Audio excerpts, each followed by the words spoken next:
Planetary Annihilation TITANS. Upon first look, it may just seem to be another space-themed strategy game, but believe me, it has some unique factors to it, and I personally really enjoy playing it. Just a quick disclaimer, the strategies and tips discussed in this video are up to interpretation and should be modified and adapted to fit your playstyle. There is no one way to play this game, and it's important that you learn how you want to play and how you want to contest your enemy. I also won't be going over controls, as there is a tutorial in the game and you can change them to fit your preferences. This video is more of a basic explanation on what the game is like.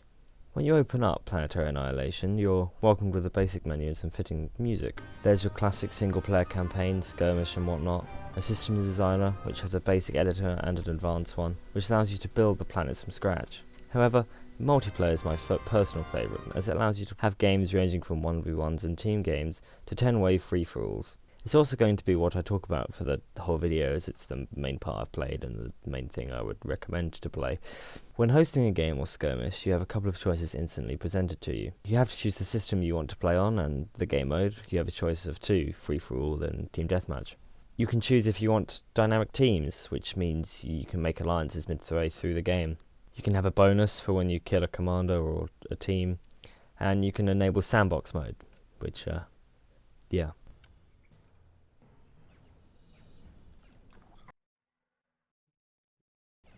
Look at the planet, Noah. Oh, good grief. But the most important choice is your commander and your colour scheme. If you don't choose commander, you've already lost. When you start a game, you'll have to pick your starting location. This is either in settler places or anywhere, depending on the settings of the game. It's good to have a look at all the possible starting planets and evaluate the amount of metal they have, the environment and how likely your opponent is to choose them. Landing. Oh, well, I Sorry, thought someone landed right next. Oh no, Those people just landed right next to each other. Sam, that was you. They're my allies. Yeah, Guys, Sam, I landed with you. Sam, I landed with you. You didn't land with me. No, I saw your land location and my camera flicked it for some reason. Once both you and all the players in the game have decided on their starting positions, your commander will drop down from space. You cannot see where others have started from this. Your commander is important. If they die, you lose. Planetary Annihilation has two resources, metal and power. Metal is used to build structures and units, whereas power is used to run structures and units. You can build and run more things than you can support, and this will cause your efficiency to drop. The lower this is, the slower things happen, so if your enemy has a higher efficiency than you, they can build units quicker and their units will do things like attacking faster. So, you may be asking, but how do I increase my metal and power production, Mr. Blocks and Games? Well, to produce power, you simply need to build power generators, and they only require space to exist in. Metal, however, can only be built on metal points, and different planets will have more or less metal points, each with a higher or lower metal density. And so it becomes clear that conquering and contesting as much land as possible, as quickly as possible, is how you're going to get the edge over your opponent. Now, how do you do that? Well, there are 5 different types of units: air, bot, vehicles, boats, and orbitals, each with their respective factories, tier 2 factories, military units, fabrication units, and titans. Each unit type has a factory that builds units of that type. When you drop down, it's good to instantly build a factory that produces a unit type that works with the planet. However, having a factory for each type of unit is good, as it makes your army harder to counter. An essential unit to have is the fabrication unit. It allows you to build more than you could with your commander.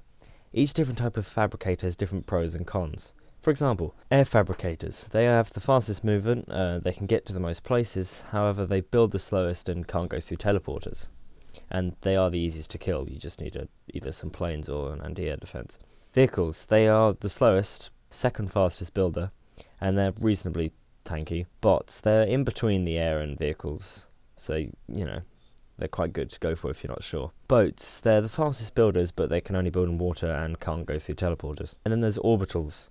They can only build once you've already got a fabricator, as you need to build an orbital uplink with a fabricator, and they're very limited to what they can build, but they can easily go between planets, as in you can just tell them to go to the next one, and they are vital in multi-planet games. And they are the only units that can build orbital structures, and despite what I said earlier, there isn't actually a tier 2 orbital factory. Now, once you've built a basic base with fabricators, metal extractors and power generators, a good thing to build is a military and defences. So you can contest your enemy. If they are on the same planet as you, or so you can hit them once you run into them on another planet. You can either set up units to patrol an area, this can be the entire planet, or gather in one area once they come out of the factory. What I like to do is have 2 factories of each type, and have each one of them continuously building units, making sure that my forces can hit each type of unit effectively. At some point you will need to upgrade your units to tier 2 units by using tier 2 factories, otherwise your army will be destroyed by tier 2 structures and units pretty easily. Defences are good. There is a type of defence that can hit every unit type. There's everything from laser turrets to anti-orbital umbrellas, so building a range of defences is a good way to go. However, artillery-esque defences will function better and will be able to hit more if paired with a radar. Radars require you to have positive power to function, however, significantly increase your view distance, even if it only lets you see dots, so your artillery will be able to hit targets further away, without you having to have units closer to them. Orbital control is good, as it can limit your opponent's movability. However, any orbital unit or structure can be observed by your enemy despite of their location, and so can be used as a target for things like invasions and nukes, which we'll get on to later. You can build every orbital structure, teleporters, and every Titan, apart from Ragnarok, from orbital fabricators. However, to build aggressive orbital units you'll need to build an orbital factory, and so building lots of these is a good way to go. I'm now going to ramble on about powerful structures and units that you can build and some basic ideas or tips on how to counter them. Teleporters. They can be built by orbital and tier 1 fabricators and can be linked to any other planet, allowing you to transport ground units through them. However, they require positive power to function, like the radars. Teleporters can be used to set up a base on another planet or to hit your enemy's economy by storming your army through their metal or power production. It's best to keep an eye out for orbital fabs entering orbit of your planet or others, as they're most likely building a teleporter, and so should be dealt with very quickly. A good way to stop your opponent sneaking a teleporter onto a planet is having a view of your entire planet or complete orbital control. This is either by a swarm of orbital ships or by radars. Unit cannons. They are extremely effective in numbers, as they allow you to build and fire units to any position on any other planet, except for gas giants. Meaning you can dump an army of bots onto your enemy's base. However, they can only fire certain units, and the units can be shot down by anti-orbital defences, meaning that your army could be stopped before it even reaches the ground. And so a good way to counter this is just to build a lot of umbrellas, basically. Rigs. They can be built on gas giants and produce an immense amount of power and some metal. They take a while to build, but if you can secure the gas giant and hold it for the whole game, you won't have to worry about your economy, because this will be your economy. This also means that the gas giant will be a big target for every player, and so securing it early or constantly contesting it is a very vital thing to do, as ownership of the gas giant significantly helps in securing victory. Nukes. Nuclear missiles can be sent to any location on any planet, apart from gas giants, and can only be stopped by anti-nuke defences. Very few units, such as commanders and titans, can survive a nuke, and anti-nuke defences can charge up to 3 defence shots, and so can stop up to 3 nukes at once. And so the best way to secure a kill with nukes is to send them in groups bigger than 4. The best way to counter nukes is simply not to forget to build anti-nuke defences. I recommend having at least 1 nuke defense covering every part of your base, or every major part of your base if you have an awful economy. Haleys. If you feel nukes aren't powerful or big enough for you, then Haleys should be right up your street. Some planets have blue thrusters next to them on certain menus. This is the number of Haleys required to fire the planet into another one. Yes, even planets are weapons. I do, however, recommend being careful when firing planets, as they need to slingshot themselves around other celestial bodies, and so can hit other planets besides your target if their orbits gets in the way while they move. Haley is one of the very few ground structures that will be visible to every other player once you begin constructing them, meaning you can't miss them, and so having nukes or an invasion force is always handy when someone starts building Haleys. Ragnaroks, otherwise known as the Doomsday Titan. They take ages to build, and once complete will destroy the planet they are based on in a minute. However, like a Haley, will notify everyone once construction of them starts.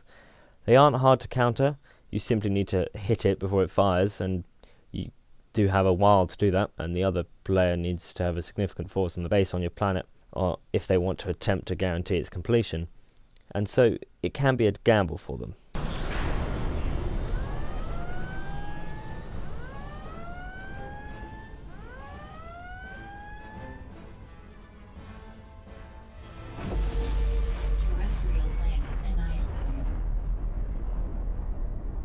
Annihilators.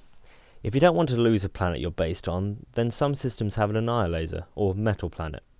These are the ones that look like the Death Star, but aren't because of copyright reasons. To use the Annihilator, you need to build all the catalysts. These are expensive and will also notify every other player upon their construction. When finished, you can fire the Annihilator at another planet. This, you know, does this.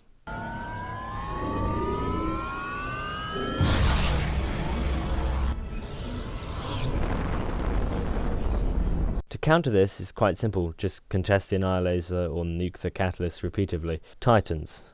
There are 5, if you include the Ragnarok, and all do different things. There is a bot, air, vehicle, and orbital titan, and then also the Ragnarok. Atlas is the bot titan, or the seismic titan. To attack, it jumps and creates an area that does a significant amount of damage. It's also reasonably tanky and can just about survive a nuke.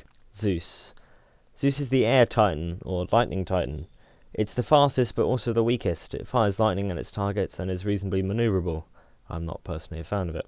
Ares is the vehicle titan. It can't attack air targets but has a lot of artillery. It's also very tanky and can withstand a nuke. Helios. It's the orbital titan, or the invasion titan. It can hit every type of unit and is the only titan that can travel between planets.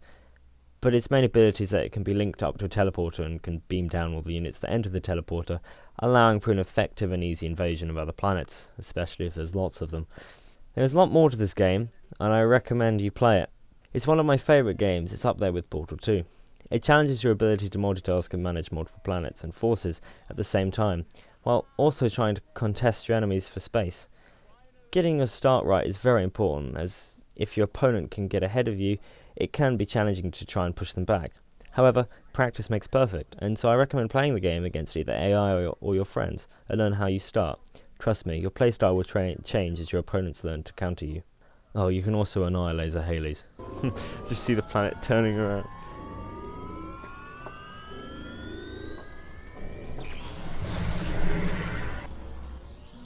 Hooray! This video was something new that I wanted to try. Hopefully it was enjoyable. I may end up doing others like it. I'll see. Anyway, like and subscribe and join the Discord.